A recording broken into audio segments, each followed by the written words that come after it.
स्वागत है आपका 4 टीवी न्यूज पर। मैं हूं आपके साथ जूही सिंह और बढ़ते हैं जम्मू कश्मीर की खबरों की ओर। कुलगाम के मुख्य शहर के लोगों ने सार्वजनिक स्वास्थ्य इंजीनियरिंग यानी कि पीएचई प्रभाग की हालिया घोषणा के बाद जिला प्रशासन और जल शक्ति विभाग से 24 घंटे पानी की आपूर्ति सुनिश्चित करने का आग्रह किया है। घोषणा में कहा गया है कि क्षेत्र में पानी की आपूर्ति शाम 7 बजे से सुबह 7 बजे तक बंद रहेगी, जिससे स्थानीय निवासियों में चिंता बढ़ गई है, जो दैनिक जरूरतों के लिए पानी की आपूर्ति पर बहुत अधिक निर्भर है। अपने एक बयान में जावेद अहमद मीर ने बताया कि यह निर्णय इस सर्दी में कम बर्फबारी के कारण लिया गया है, जिससे कश्मीर घाटी में पानी की उपलब्धता प्रभावित हुई है। और इसके साथ ही उन्होंने जनता को आश्वासन दिया कि उपलब्ध संसाधनों को कुशलतापूर्वक प्रबंधित करने के लिए यह स्थायी उपाय आवश्यक था। मीर ने आगे कहा कि जल्द ही 24 घंटे पानी की आपूर्ति प्रदान करने के प्रयास चल रहे हैं और निवासियों की सुविधा के लिए पानी से संबंधित चिंताओं के लिए एक हॉटलाइन उपलब्ध कराई जाएगी। और इस बीच स्थानीय समुदाय ने विशेष रूप से चल रहे ठंडे मौसम की स्थिति के मद्देनजर निरंतर जल आपूर्ति की महत्वपूर्ण आवश्यकता पर बल देते हुए समस्या के समाधान के लिए तत्काल कदम उठाने का आह्वान किया। जो पीएचई डिपार्टमेंट की तरफ से कुलगाम में 12 घंटे वाटर सप्लाई कनेक्टिविटी बंद कर दी गई है, इससे लोकल पब्लिक को बहुत मुश्किलात का सामना करना पड़ रहा है। हमारी अपील है पीएचई डिपार्टमेंट से कि जितना जल्दी हो सके उतना पिछले दिनों की तरह 24 आवर्स हमें वाटर सप्लाई कनेक्ट की जाए। ये आपका भी खैर मकदम। मैं आपको ये बताना चाहता हूँ कि हमारा जो कुलगाम टाउन है उसके हमारे 2 सोर्सेज है। एक तो हमारे नेहामा से आ रहा है जो रैपिड सैंड फिल्टर में फिल्टर होकर लोगों को हम सप्लाई करते हैं। उसके बाद लेरो में हमारा दूसरा स्प्रिंग सोर्स है। उसमें हमने एक कुछ जो अर्जेंट एरिया है जैसे हॉस्पिटल एरिया या लारू बस स्टैंड साइड है, जियारत शरीफ का एरिया है, उसको हमने हॉटलाइन से कनेक्ट किया हुआ था जो कि 24 घंटे चलता रहता था। लेकिन लास्ट महीने और जो म्युनिसिपल बहुत कम रहा इस ईयर, उसकी वजह से डिस्चार्ज पूरा सोर्स में लगभग 50% से भी कम ये हो गया। और बड़गाम से खबर सामने आ रही है जहां खाक अरिपंथन रोड पर गंबूरा में सड़क के दोनों ओर कूड़े के ढेर लगे हुए हैं, जिस पर गंबूरा वासियों ने प्रशासन की लापरवाही पर गुस्सा जताया। दरअसल गंबूरा खक के निवासी प्रशासन की उपेक्षा से नाराज हैं, क्योंकि खक अरिपंथन रोड के दोनों किनारों पर विशेष रूप से गंबूरा में कचरे के ढेर लगे हुए हैं और इस महत्वपूर्ण मुद्दे पर ध्यान न दिए जाने से निराश है, जो न केवल उनके दैनिक जीवन को प्रभावित करता है बल्कि गंभीर स्वास्थ्य और पर्यावरण संबंधी चिंताएं भी पैदा करता है। उनका कहना है कि हम अधिकारियों से कचरा साफ करने के लिए जल्द कार्रवाई करने, प्रभावी अपशिष्ट प्रबंधन प्रणाली लागू करने और समुदाय की चिंताओं का समाधान सुनिश्चित करने का आग्रह करते हैं।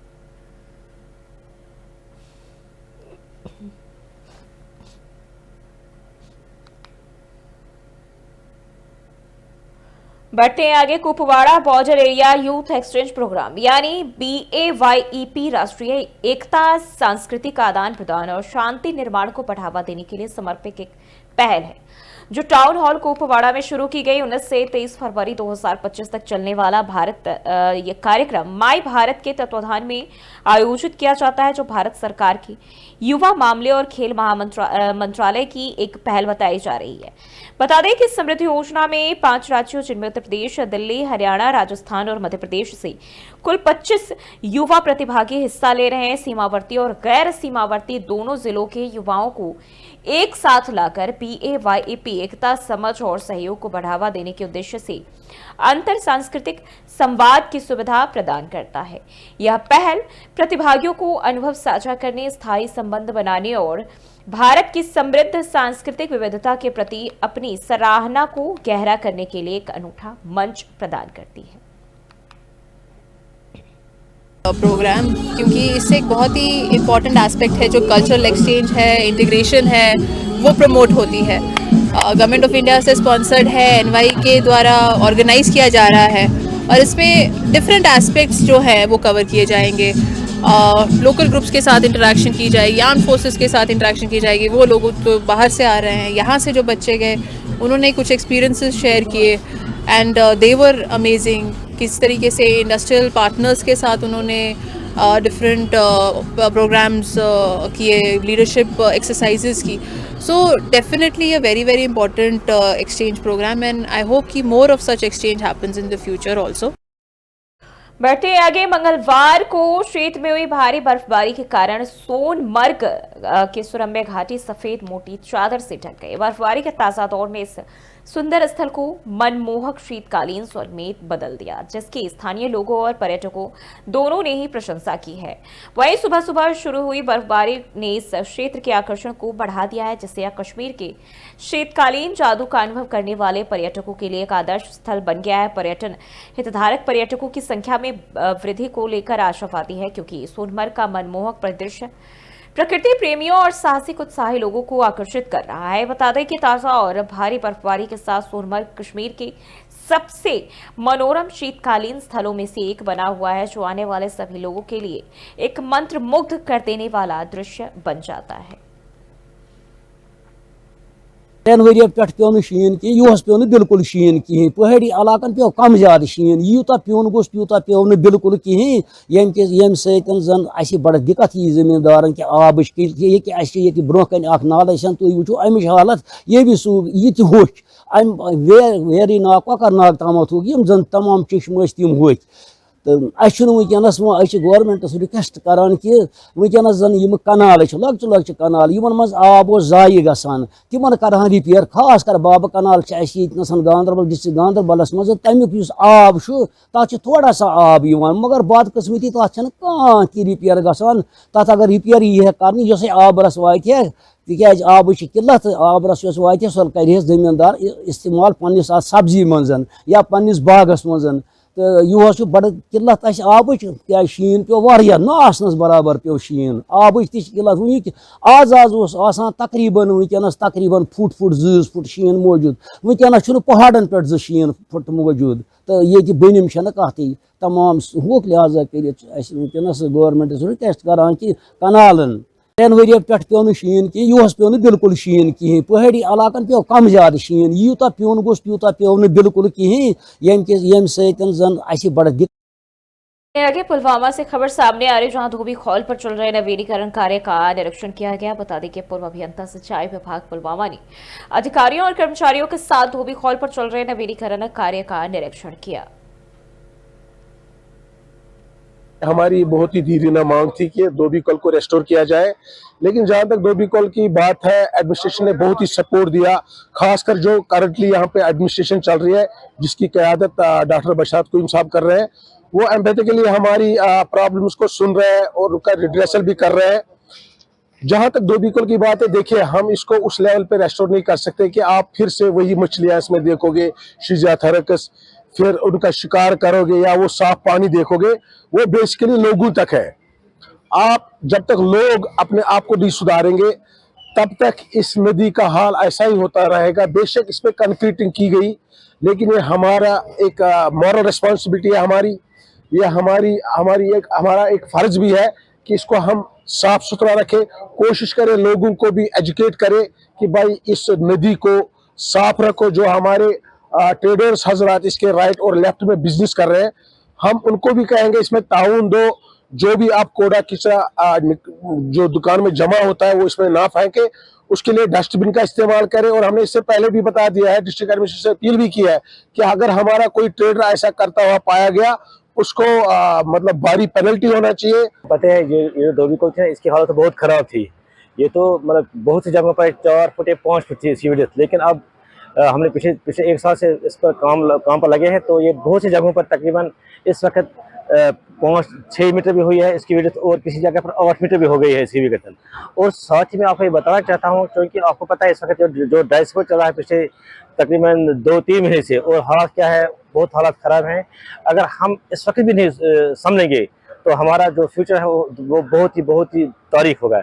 यही अपील रहेगी कि ये जो पुल है, इसको ये साफ करने की बहुत हद तक कोशिश करें। यानी मेरे कहने का मतलब है, ये जो आउटलेट है, यानी कि उनका जो सीवेज डिस्पोजल है, इसमें ये मत डालने की कोशिश ही मत करना है। और इस साथ ही जो ये मतलब कूड़ा करकट है, वो भी आप देखते हैं इस पुल में जो डाला है उन्होंने, इससे भी वो एहतिनाम करें। हमारी बहुत ही धीरे मांग थी कि धोबीकौल को रेस्टोर किया जाए।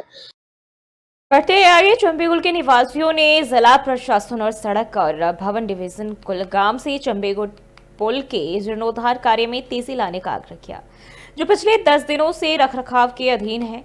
दरअसल चल रही मरम्मत के कारण असुविधा का सामना करने के बावजूद भी स्थानीय लोगों ने आवश्यक कार्य को कुशलतापूर्वक पूरा कराने में उनके समय पर हस्तक्षेप करने और समर्पित प्रयासों के लिए आरएनबी डिवीजन कुलगाम का आभार जताया। वहीं मीडिया से बात करते हुए सहायक कार्यकारी अभियंता यानी AE RNB division Kulgam Prince Ahmad ने बताया कि वर्तमान में रखरखाव के अधीन है पुल और आने वाले दिनों में इसे सार्वजनिक उपयोग के लिए बहाल कर दिया जाएगा। इसके साथ ही उन्होंने मरम्मत की प्रक्रिया के दौरान निवासियों के धैर्य और सहयोग के लिए उनकी सराहना की, जिसमें उन्होंने कहा कि हमारी टीम जल्द से जल्द बहाली का काम पूरा करने के लिए दिन रात काम कर रही है।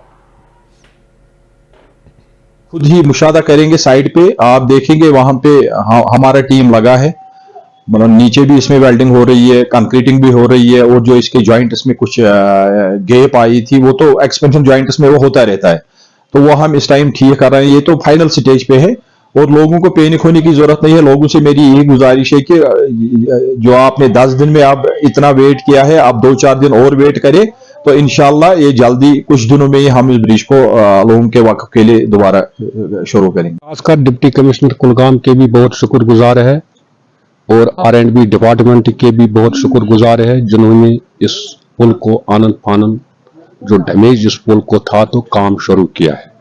हम अब मोतबाना गुजारिश करते हैं कि यहाँ जो ये 10-20 गाँव मुतासिर हो रहे हैं इस पुल की वजह से, तो इस काम को जल्दी मुकम्मल किया जाए। इसमें जो ये स्कूल बच्चे हैं, गाड़ी वाले हैं, ये 10-20 गाँव बहुत सफर कर रहे हैं। खुद ही मुशाहदा करेंगे साइड पे आप। और जम्मू और कश्मीर के लोगों ने सूखे मौसम से राहत की सांस ली है, क्योंकि ऊपरी इलाकों में बर्फबारी और मैदानों में बारिश हुई है। मौसम विभाग ने आज और कल बारिश और बर्फबारी का अनुमान जताया। जानकारी के अनुसार सभी ऊपरी इलाकों में बर्फबारी दर्ज की गई है, जबकि मैदानों में बारिश जारी है। पर्यटक स्थलों जैसे गुलमर्ग, सोनमर्ग और जोजिला पास में बुधवार रात से ही बर्फबारी जारी है। वहीं वर्तमान में दक्षिण और उत्तर कश्मीर के ऊपरी इलाकों में बर्फबारी हो रही है, जबकि कश्मीर के उत्तर, दक्षिण और मध्य क्षेत्रों के साथ ही जम्मू में बारिश हो रही है। बनिहाल उपमंडल में लगातार बारिश हुई, जबकि ऊपरी इलाकों में हल्की बर्फबारी दर्ज की गई है। इसके साथ ही उच्च तापमान के कारण बिजली गिरने और बारिश के साथ तूफान भी आ सकते हैं, विशेषकर जम्मू के क्षेत्र में। वहीं जम्मू श्रीनगर राष्ट्रीय राजमार्ग पर 20 फरवरी को पत्थर गिरने और भूस्खलन का खतरा होने की उन्होंने चेतावनी दी। हालांकि उन्होंने यह भी कहा कि मौसम की स्थिति 21 फरवरी से बेहतर होने की संभावना है। और इसी खबर पर ज्यादा जानकारी के साथ हमारे संवाददाता शबनम फयाज हमारे साथ जुड़ चुके हैं। शबनम, क्या कुछ मौसम को लेकर अपडेट मिल रही है, क्योंकि बारिश और बर्फबारी का दौर जारी है। ऐसे में देखें तो जहां कई जो पर्यटन स्थल है वहां भी लोगों के बीच कहीं ना कहीं खुशखबरी और राहत भरी बात कही जा रही है। बिल्कुल, इस तरह के मौसम का इंतजार न सिर्फ यहाँ के लोग बल्कि जो पर्यटक है वो भी कर रहे थे, क्योंकि जब वादी कश्मीर में बर्फबारी होती है ऊपरी इलाकों में, और खासकर जो टूरिस्ट प्लेसेस है, जहाँ सियाहती मकाम जिनको हम कहते हैं, चाहे सोनमर्ग हो, गुलमर्ग हो, पहलगाम हो और इस तरह अहरबल, बहुत सारी जगह ऐसी हैं जो बेहद खूबसूरत लगती है जब वहाँ पे बर्फबारी होगी। और ये बर्फ देखने का, जब पड़ते हुए बर्फ देखते हैं सयाह तो बेहद खुशी महसूस करते हैं। तो जाहिर सी बात है, इस बात को देखते हुए, जानते हुए आज सभी लोग इसका इंतजार कर रहे थे, क्योंकि खुशकसाली पड़ी थी। बहुत सी नदी नाले जो है वो खुश्क हो रहे थे और ऐसा लग रहा था शायद पीने के साफ पानी की किल्लत होगी, इरिगेट हमारे खेत नहीं होंगे, खेतों के लिए पानी मैसर नहीं होगा। तो जिस तरह से आज रात से ही, कल रात से ही जो मौसम में बदलाव आया है, बादल आसमान पे देखे जा रहे हैं और बारिशें हो रही है और ऊपरी इलाकों में बर्फबारी हुई है। खासकर पहलगाम की बात करें, गुलमर्ग, सोनमर्ग की बात करें या पीर पंचाल रेंज जो है, जहाँ जी शबनम, जिस तरीके से हम देखें अभी जो बर्फबारी हुई है, जो पर्यटक है वो उनके लिए खुशखबरी है, क्योंकि ये जो सफेद चादरें हैं वो ढक जाती है। लेकिन वही इसके साथ ही जो है आगामी दिनों में खासकर अगर हम बात करें तो पत्थर और भूस्खलन की भी खतरा जो है मौसम विभाग ने इसको लेकर भी अनुमान जारी किया है। देखिए, ये ऊपरी इलाके ऐसे हैं ही जहाँ पे खासकर श्रीनगर, जम्मू, कौमी शहर की बात करें, हम सोनमर्ग इलाके की बात करें, जहाँ पे अक्सर बेशतर जो ट्रैफिक लद्दाख की तरफ जाता है, करगिल की तरफ जाता है, तो इस तरह के कई सारे ऐसे रास्ते हैं जहाँ पे भूस्खलन होने का अंदेशा रहता है, खतरा रहता है, और इस बात को देखते हुए पहले ही चेतावनी जारी करते हैं। मौसम विभाग जो है वो चेतावनी जारी करता है और कहता है कि किन किन इलाकों में खतरा लाक है, और जो इंतजामिया है, एलजी इंतजामिया चाहे सरकार हो, वो भी इस पे पूरी कोशिश करती है कि आम लोग जो है, मुसाफिर जो है, ट्रैवल करने वाले जो लोग हैं, उनको किसी तरह की दिक्कतों का सामना ना करना पड़े, कोई माली जानी नुकसान ना हो, उसको देखते हुए पहले ही अलर्ट जारी किया जाता है। और लेकिन अगर बात की जाए मौसम की, तो इस तरह के मौसम की बहुत यहाँ पे तड़प थी कि ऐसा मौसम देखने को मिले, खासकर बर्फबारी हो और बारिशें हो, ताकि हमारे खेत खलियान जो है वो आबाद रहें। और इसके साथ साथ जो मौसम में एक बदलाव आने वाला है मार्च में, तो जाहिर सी बात है इसका इंतजार सभी लोग करते हैं, क्योंकि खेत जो एप्पल के ऑर्चर्ड्स हैं, बागात है, सेब के बागात है, दां के खेत है, तो उनके लिए पानी का होना बेहद जरूरी है। ठीक है, बहुत बहुत शुक्रिया आपका जानकारी साझा करने के लिए। तो ये जम्मू और कश्मीर को कहीं न कहीं राहत की बात कही जा रही है। ऐसे में ताज़ा बर्फबारी और बारिश ने लोगों के चेहरे जो है खिला दिए हैं, और बर्फबारी पर्यटकों के लिहाज से काफ़ी खास होने वाली है। साउथ कश्मीर के पहाड़ी इलाकों के अंदर जो है देखा जा सकता है, और खासकर चिनाब वैली के पहाड़ी इलाके और इसी तरह साउथ कश्मीर के अंदर, साउथ कश्मीर के जो पहाड़ी इलाके हैं, यहाँ पे लगभग 4-5 इंच से लेकर 8-10 इंच तक की बर्फबारी हो सकती है। और इसी तरह जम्मू के जो मैदानी इलाके हैं, यहाँ पे हल्की से लेकर दरमियान दर्जे की बारिशें, थंडरस्टॉर्म, कुछ एक जगहों पे गस्टी विंड्स भी चलने के इम्कान हैं। और इसी तरह नॉर्थ कश्मीर, सेंट्रल कश्मीर के जो पहाड़ी इलाके हैं, यहाँ पे लगभग 4-5 इंच से लेकर 6-7 इंच तक की बर्फबारी हो सकती है। बाकी जो मैदानी इलाके हैं, खासकर वैली से, तो 25-26 के आसपास जो एक्सपेल के इम्कान फिर से है। तो कमिंग डेज में खासकर 22-23 के आसपास इसका एक्टिविटी के बारे में हम और बेहतर इंफॉर्मेशन दे पाएंगे, इंटेंसिटी और डिस्ट्रीब्यूशन के बारे में। साउथ कश्मीर के पहाड़ी इलाकों के अंदर जो है देखा जा सकता है, और खासकर चिनाब वैली के पहाड़ी इलाके और इसी तरह साउथ कश्मीर के अंदर, साउथ कश्मीर के जो पहाड़ी इलाके हैं, यहाँ पे लगभग 4-5 इंच से लेकर 8-10 इंच तक की बर्फबारी हो सकती है। और इसी तरह जम्मू के जो मैदानी इलाके हैं, यहाँ पे हल्की से लेकर दरमियान दर्जे की बारिशें, थंडरस्टॉर्म, कुछ एक जगहों पे गस्टी विंड्स भी चलने के इम्कान हैं। और इसी तरह नॉर्थ कश्मीर, सेंट्रल कश्मीर के जो पहाड़ी इलाके हैं, यहाँ पे लगभग 4-5 इंच से लेकर 6-7 इंच तक की बर्फ। 20 फरवरी की सुबह लगभग 10:30 बजे श्रीनगर में डल झील से सटे बुलेवार्ड रोड पर घाट नंबर 17 के पास फुटपाथ का एक हिस्सा ढह गया। ऐसा माना जा रहा है कि यह ढहना हाल ही की बारिश के कारण हुआ है, जिससे अंतर्निहित संरचना को कमजोर कर दिया, और इसको लेकर स्थानीय अधिकारियों को सूचित भी किया गया है, और एक टीम क्षति का निरीक्षण करने और बहाली का काम शुरू करने के लिए साइट पर पहुंची। और वहीं सावरती मुद्देनी क्षेत्र के बुनियादी ढांचों के बारे में चिंताएं भी बढ़ा दी। इसके अलावा वहां के निवासियों ने दीर्घकालिक समाधान का आग्रह किया है।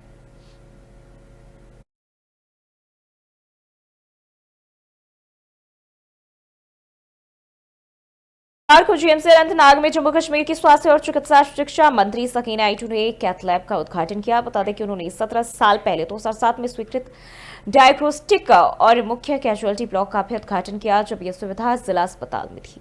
और इसके साथ ही उन्होंने विधायक पश्चिम अनंतनाग एंड अब्दुल मजीद लाडमी के साथ रेलवे रोड पर निजी हटियों संयुक्त अस्पताल का भी उद्घाटन किया।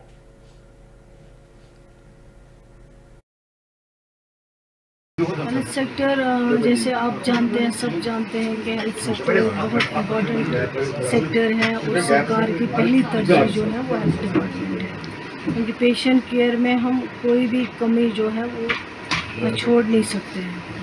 तभी उसकी शुरुआत है कैथ लैब, जो बहुत बड़ी देरीना मांग थी पूरे साउथ कश्मीर के लोगों की, वो आज यहाँ शुरू हुई जंगलात मंडी हॉस्पिटल में।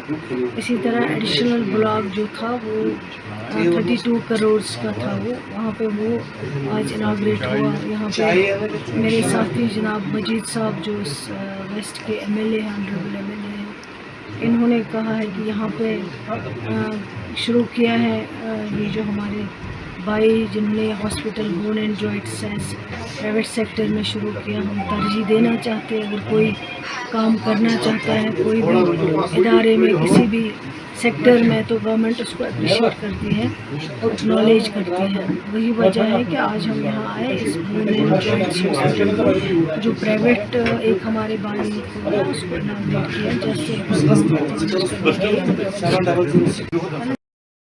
और फिलहाल के लिए बुलेटिन में बस इतना ही। देश और दुनिया की तमाम खबरों के बने रहिए 4TV न्यूज़ के साथ।